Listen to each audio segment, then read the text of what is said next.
Dontaesboxingnation, what's going on, guys? So, ever since Teofimo Lopez, he signed a contract to fight Kambosos, believe it or not, he's actually been talking more about fighting Devin Haney, which should be a good thing, right? I mean, he's constantly talking about fighting Devin Haney next. You can tell that it's bothering him that a lot of people are saying that he's not undisputed, which clearly he's not, because if he was undisputed, he would have all 4 belts like Josh Taylor has, like Jermell Charlo is about to get in his very next fight. And let me just say one more thing before I get into the news.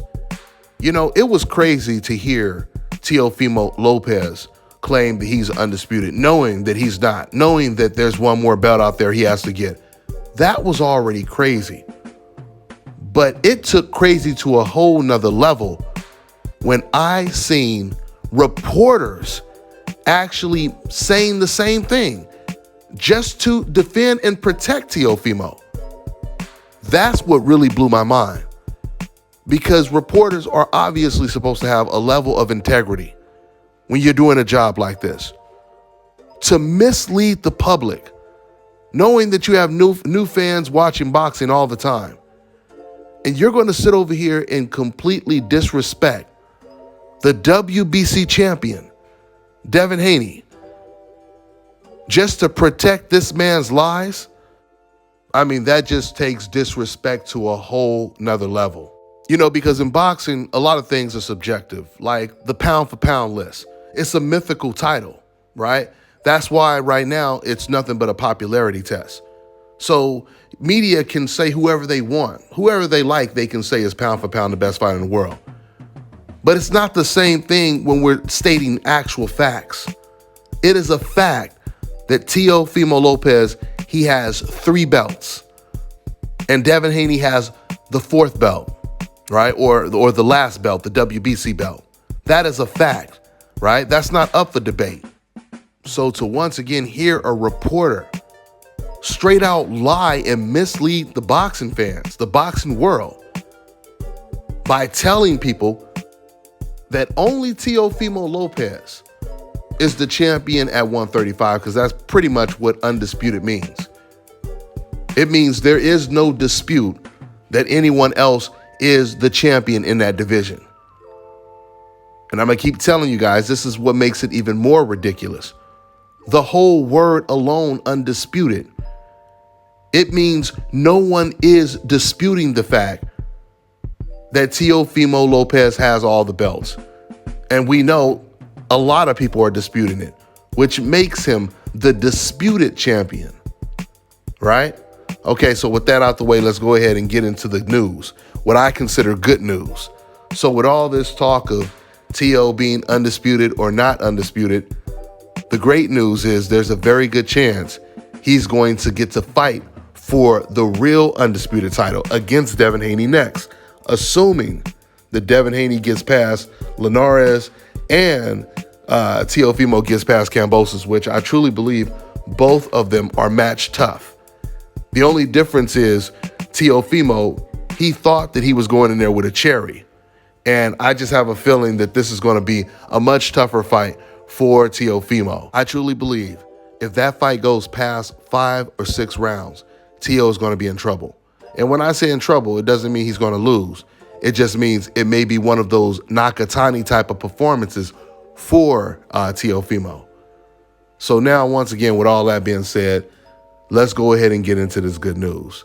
So Eddie Hearn, he just said he's going to send Teofimo a huge offer to take the Devin Haney fight next. Here's what he said. He said he has to beat Devin Haney to become undisputed. And I think Teofimo is more than up to fight Devin Haney. And he believes he can beat him. If Devin Haney wins on Saturday, Teofimo will receive a huge offer to fight Devin Haney. It is an absolute super fight. It's 2 brilliant young fighters, but first, we have to handle our business on Saturday. Teofimo has to beat George Kambosos. I'm a big Teofimo fan, but we will be making a sizable offer for him to fight Devin Haney if Devin gets past his fight or gets past Linares this weekend. Guys, what makes this such great news is this kind of forces Teofimo to take a Devin Haney fight next. Because I can guarantee you, when Eddie says a huge offer, it's definitely going to be more money than Teofimo made against Kambosos. Remember, Triller won the purse bid for $6 million. But you also have to take into account that because it was a purse bid, he has to pay his promoter Bob Arum a higher percentage of the purse. And then once everything is split, Teofimo, he'll walk away with around $3 million. There's no doubt in my mind, Eddie is going to offer Teofimo a lot more than $3 million.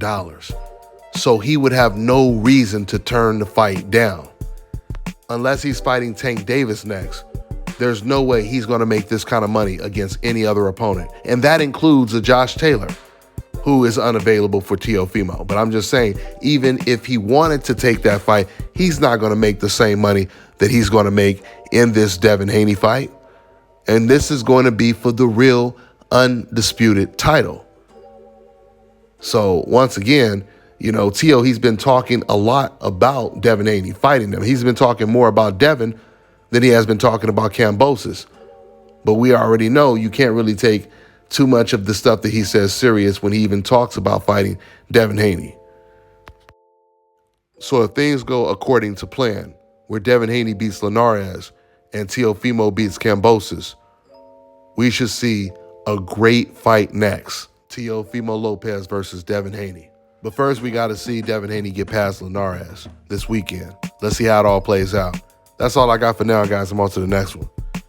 All right, now check this out, guys. If you're looking to repair eczema scars, burns and bruises, dark spots and blemishes, then this right here is the perfect product for you guys. It's called Elo Deki Face and Body Oil. Athletes and top-ranking boxers, they're also using it after training to reduce swelling, inflammation, and to ease the pain. So get yours today. Go to elodeki.com, like them on Facebook, and follow them on Instagram. Fellas, I've got some great news for you. If you've lost your hair or have a receding hairline, the time has come when you can finally get your hairline back through a process called scalp micropigmentation. So here's how it works. It's a hair tattoo that replicates the look of your hair follicles when you have fully shaved it down. So to get this hookup, make sure you follow and contact my man ScalpCarolinas on Instagram.